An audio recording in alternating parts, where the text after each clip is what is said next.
Hello everyone! Isang mapagpalang araw muli sa ating lahat. Ang inyo pong lingkod, OFW, Madiskarting Kuripot.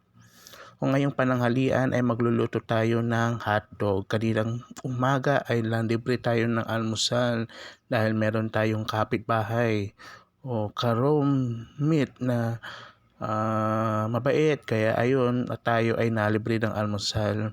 Kakahiya naman kumatok pa para humingi ng pansit. So ayan lang guys, hiwa-hiwain lang ng konti para medyo may konting design ng ating hotdog. So ganyan lang po ang tamang paghawat ng hotdog guys. Sa bahaging ito guys ay hindi ko na pinakita ang aking pagmumukha dahil hindi naman mahalaga ang aking mukha.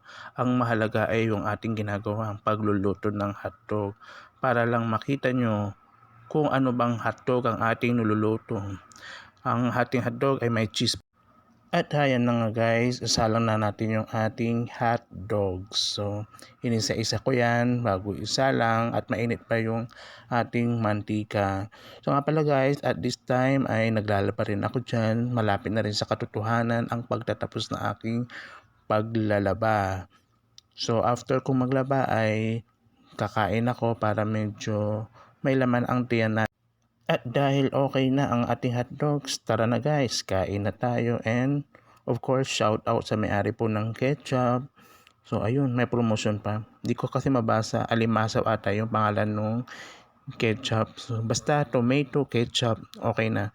Thank you for the ketchup. Maraming salamat.